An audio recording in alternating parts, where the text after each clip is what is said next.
ಚೇತನ್ ಅಹಿಂಸಾ ಇವರು ಇವತ್ತು ಡಾಕ್ಟರ್ ರಾಜ್ಕುಮಾರ್ ಅವರ ಸಮಾಧಿಯ ಬಗ್ಗೆ ಆಕ್ಚುಲಿ ಮಾತಾಡಿದ್ದಾರೆ. ಕಾಂಟ್ರವರ್ಸಿ ಮಾತು. ಡಾಕ್ಟರ್ ರಾಜ್ಕುಮಾರ್ ಅವರ ಸಮಾಧಿಗೆ ಯಾಕೆ 2.5 ಎಕರೆ ಜಮೀನನ್ನ ಕೊಟ್ರಿ ಅಂತ ಇವತ್ತು ಪ್ರಶ್ನೆಯನ್ನ ರೈಸ್ ಮಾಡಿದ್ದಾರೆ.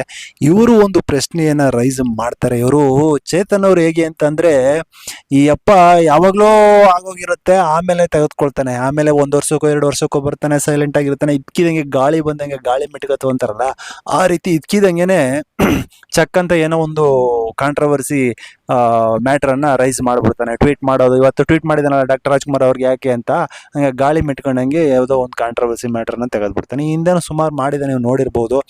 ನೀವು ಇವರ ವಿಚಾರದ ಕಾಂತಾರ ಸಿನಿಮಾ ರಿಲೀಸ್ ಆಗಿ ತುಂಬಾ ದಿನಗಳಾದ ಮೇಲೆ ಕಾಂತಾರದ ಬಗ್ಗೆ ಕಾಂಟ್ರವರ್ಸಿಯನ್ನು ತೆಗಿತಾರೆ. ಇನ್ನೂ ಹಲವಾರು ಕಾಂಟ್ರವರ್ಸಿಗಳು ಇವರು ಎರಡ ಸುಮ್ಮನೆ ಇವರು ಚೇತನ್ ಅವರು ಇವ್ರ ಮೈಂಡಲ್ಲಿ ಏನಿದೆಯೋ ಏನೋ. ಯಾಕೆಂತಂದ್ರೆ ಕಾಂಟ್ರವರ್ಸಿ ಮಾಡ್ತಕ್ಕಂಥವ್ರು ತಕ್ಷಣಕ್ಕೆ ಆ ಒಂದು ಸಂದರ್ಭದಲ್ಲಿ ಏನಾಗಿರುತ್ತೋ ಆ ಒಂದು ಸಂದರ್ಭದಲ್ಲಿ ಮಾಡ್ತಕ್ಕಂಥದ್ದು ನಾನು ನೋಡಿದ್ದೀನಿ. ಆದರೆ ಈ ಅಪ್ಪ ಚೇತನ್ ಬಂದ್ಬಿಟ್ಟು ಆ್ಯಕ್ಚುಲಿ ಇವನು ಡಿಫ್ರೆಂಟ್ ಇವನು, ಆಯಿತಾ. ಇವಾಗ ಆ್ಯಕ್ಚುಲಿ ಹೇಳ್ತಾನೆ ಒಂದು ಕಡೆ, ಡಾಕ್ಟರ್ ರಾಜ್ಕುಮಾರ್ ಅವ್ರಿಗೆ ಯಾಕೆ ಸಮಾಧಿಯನ್ನು 2.5 ಎಕರೆ ಜಮೀನನ್ನು ಬಿಟ್ರಿ ನೀವು, ಆಯಿತಾ. ಈ ಹಿಂದೆ ತುಂಬ ಜನ ಇದೇ ರೀತಿ ಕನ್ನಡ ಸಿನಿಮಾ ಸುಮಾರು ಜನ ಕೊಡುಗೆಗಳನ್ನು ಕೊಟ್ಟಿದ್ದಾರೆ ಕನ್ನಡ ಸಿನಿಮಾ ಇಂಡಸ್ಟ್ರಿಗೆ. ಅವ್ರಿಗೆಲ್ಲ ಯಾಕೆ ನೀವು ಜಮೀನನ್ನ ಕೊಟ್ಟಿಲ್ಲ ಅಂತ ಕೇಳ್ತಾನೆ, ಆಯ್ತಾ. ಡಾಕ್ಟರ್ ರಾಜ್ಕುಮಾರ್ ಅವ್ರಿಗೆ ಯಾಕೆ ಕೊಟ್ಟಿದ್ದೀರಿ, ಅವ್ರಿಗೆ ಯಾಕೆ ಕೊಟ್ಟಿಲ್ಲ. ಹಲವಾರು ಸಾಹಿತಿಗಳು, ಹಿಂದೆ ಕವಿಗಳು ತುಂಬಾ ಜನ ತೀರೋದ್ರು, ಅವ್ರಿಗೆಲ್ಲ ಯಾಕೆ ನೀವು ಈ ರೀತಿ ಜಮೀನನ್ನ ಕೊಟ್ಟಿಲ್ಲ.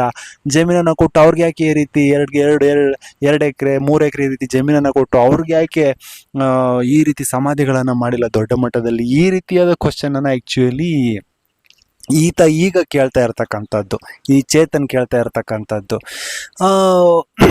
ಈ ಚೇತನ್ ಹೆಂಗಪ್ಪ ಅಂತಂದ್ರೆ, ಇವನ್ ಕ್ವಶನ್ ರೈಸ್ ಮಾಡಿದ್ದು ತಪ್ಪಲ್ಲ, ಆದ್ರೆ ಡಾಕ್ಟರ್ ರಾಜ್ಕುಮಾರ್ ಅವ್ರಿಗೆ ಯಾಕೆ ಕೊಟ್ರಿ ಅಂತ ರೈಸ್ ಮಾಡಿರೋದು ತಪ್ಪು ಇಲ್ಲಿ, ಆಯ್ತಾ. ಯಾಕೆಂದ್ರೆ ಇವನ್ ಕೇಳಿದ್ರಲ್ಲಿ ಅರ್ಥ ಇದೆ. ಹೌದು, ಹಿಂದೆ ಹಲವಾರು ಕವಿಗಳು, ಸಾಹಿತಿಗಳು, ಅವ್ರಿಗೂ ಕೊಡ್ಬೇಕಾಗಿತ್ತು ಅಂತ ಕೇಳ್ದ. ಅವ್ರು ಕೊಡಿ ಅಂತ ಕೇಳಬೇಕು, ಆಯ್ತಾ. ಇವಾಗ ಕನ್ನಡದಲ್ಲೂ ಹಲವಾರು ಜನ ಸೇವೆಯನ್ನು ಸಲ್ಲಿಸಿದ್ದಾರೆ. ಸಿನಿಮಾ ರಂಗ ಆಗಿರ್ಬೋದು, ಬೇರೆ ಬೇರೆ ರಂಗಗಳಲ್ಲಿ ಅವ್ರಿಗೂ ಕೊಡಿ. ಅವ್ರೂ ಕೂಡ ದೊಡ್ಡ ಮಟ್ಟದಲ್ಲಿ ಈ ರೀತಿ ಸಮಾಧಿಗಳನ್ನ ಮಾಡಿ ಬಹಳ ಒಳ್ಳೆತನ ಅಂತ ಇವ್ರು ಕೇಳ್ಬೋದಾಗಿತ್ತು. ಆದ್ರೆ ರಾಜ್ಕುಮಾರ್ ಅವ್ರಿಗೆ ಯಾಕೆ ಕೊಟ್ಟಿದ್ದೀರಿ ಅಂತ ಕೇಳಿದ್ದು ಇಲ್ಲಿ ಒಂದು ರೀತಿಯ ಏನು ರಾಜ್ಕುಮಾರ್ ಅವರ ಫ್ಯಾಮಿಲಿನ ಆಗಿರ್ಬೋದು ಅಥವಾ ರಾಜ್ಕುಮಾರ್ ಅವರನ್ನೇ ಟಾರ್ಗೆಟ್ ಮಾಡ್ತಾ ಇರೋದ ರೀತಿಯಲ್ಲಿ ಕಾಣಿಸ್ತಾ ಇದೆ ಈ ಚೇತನ್ ಅವರ ಅಹಿಂಸಾ. ಆ ರೀತಿ ಕಾಣಿಸ್ತಾ ಇದೆ. ಇದರ ಅವಶ್ಯಕತೆ ಇರಲಿಲ್ಲ ಇವರಿಗೆ, ಆಯ್ತಾ.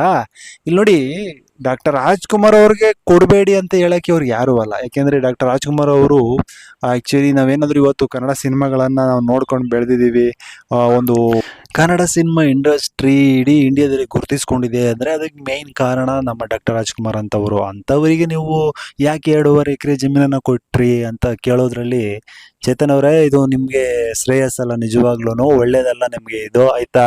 ನೀವು ಒಂದು ವೇಳೆ ಯಾಕೆ ವಿಷ್ಣುವರ್ಧನ್ ಅವರಿಗೆ ಬೆಂಗಳೂರಿನಲ್ಲಿ ಜಮೀನನ್ನ ಕೊಟ್ಟಿಲ್ಲ ಅಂತ ಕ್ವಶನ್ ರೈಸ್ ಮಾಡಿ ಅದಕ್ಕೆ ಮತ್ತೆ ನೀವೇನಾದ್ರೂ ಒಂದು ಹೊಸ ರೂಪನ ಕೊಟ್ಟಿದ್ರೆ ನಾವೆಲ್ಲ ಮೆಚ್ಕೋಬೇಕಾಗಿತ್ತು, ಖುಷಿ ಪಡ್ತಿದ್ವಿ. ಅಥವಾ ಹಿಂದೆ ತುಂಬಾ ಜನ ಇನ್ನೂ ಹಲವಾರು ನಟಿಯರಾಗಿರ್ಬೋದು, ನಟರಾಗಿರಬಹುದು, ತುಂಬಾ ಜನ ತೀರೋಗಿದ್ದಾರೆ, ಕವಿಗಳಲ್ಲೂ ಹೋಗಿದ್ದಾರೆ. ಅವ್ರಿಗೆ ಕೊಡಿ ಅಂತ ಕೇಳಿದ್ರೆ ಅದನ್ನ ನಾವು ಖುಷಿ ಪಡ್ತಿದ್ವಿ. ಅದ್ ಬಿಟ್ಬಿಟ್ಟು ನೀವು ರಾಜ್ಕುಮಾರ್ ಅವ್ರಿಗೆ ಯಾಕೆ ಕೊಟ್ರಿ ಅಂತಂದ್ರೆ ಏನ್ ಹೇಳ್ಬೇಕು ನಿಮ್ಗೆ. ಅದಕ್ಕೇನೆ ಆಕ್ಚುಲಿ ಇವತ್ತು ರಾಜ್ಕುಮಾರ್ ಅವರ ಅಭಿಮಾನಿಗಳು ನಿಮ್ಮ ಮೇಲೆ ಆಕ್ಚುಲಿ ಮುಗಿಬಿದ್ದಿದ್ದಾರೆ.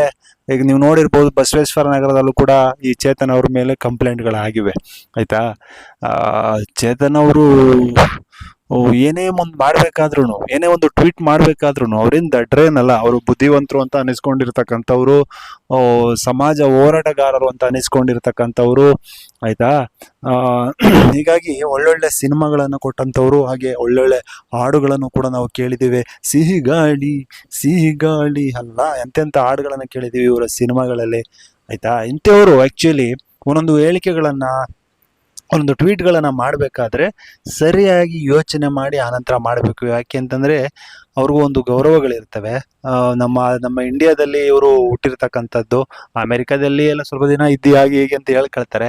ಆದರೆ ಏನೇ ಇರಲಿ, ಏನೇ ಕಾಂಟ್ರವರ್ಸಿಗಳನ್ನ ಮಾಡಬೇಕಾದ್ರೆ ನಾನು ಮಾಡ್ತಾ ಇರ್ತಕ್ಕಂಥದ್ದು ಸರಿ ಇದೆಯಾ ತಪ್ಪಿದೆಯಾ ಅನ್ನುವಂಥ ಒಂದು ಸಾಮಾನ್ಯ ತಿಳುವಳಿಕೆ ಇಲ್ದೇನೆ ಹೆಂಗಂದ್ರೆ ಹಂಗೆ ಟ್ವೀಟ್ಗಳನ್ನು ಮಾಡೋದು ಚೇತನ್ ಅವರಿಗೆ ಸರಿ ಇಲ್ಲ ಅನ್ನೋದು ನನ್ನ ಒಂದು ಅಭಿಪ್ರಾಯ. ಹಾಗೆ ಡಾಕ್ಟರ್ ರಾಜ್ಕುಮಾರ್ ಅಭಿಮಾನಿಗಳು ಹೌದು ಇವರು ಚೇತನ್ ಅವರು ಈ ರೀತಿ ಹೇಳಿಕೆಗಳನ್ನು ಕೊಟ್ಟರೆ ಅವರು ಅವ್ರ ರೀತಿಯಾದ ಹೇಳಿಕೆಗಳನ್ನು ಕೊಡ್ತಾರೆ.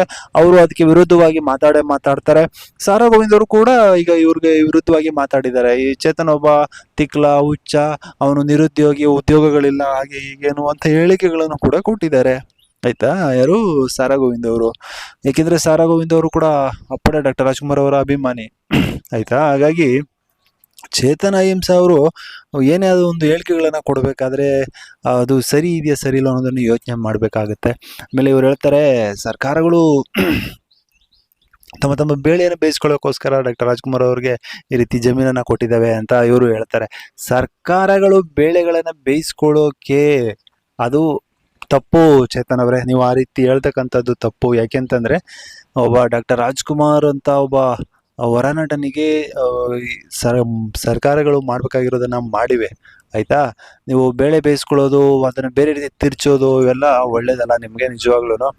ಯಾಕೆಂತಂದ್ರೆ ಡಾಕ್ಟರ್ ರಾಜ್ಕುಮಾರ್ ಅವ್ರಿಗೆ ಏನೇ ಸಿಗ್ಬೇಕಾಗಿತ್ತು ಆ ಒಂದು ಗೌರವ ಸಿಕ್ಕಿದೆ, ಬೇರೆಯವ್ರಿಗೆ ಸಿಕ್ಕಿಲ್ಲ, ಅವ್ರಿಗೂ ಮಾಡಿ ಅಂತ ಕೇಳಿದ್ರಲ್ಲಿ ಅರ್ಥ ಇದೆ. ಆದ್ರೆ ನೀವು ಡಾಕ್ಟರ್ ರಾಜ್ಕುಮಾರ್ ಅವ್ರಿಗೆ ಬೆರಳು ತೋರಿಸಿ ಅವ್ರು ಮಾಡಿ ತಪ್ಪು ಆಗಿ ಅಂತ ಹೇಳೋದು ಚೇತನ್ ಅವರು ನಿಮ್ದು ತಪ್ಪು.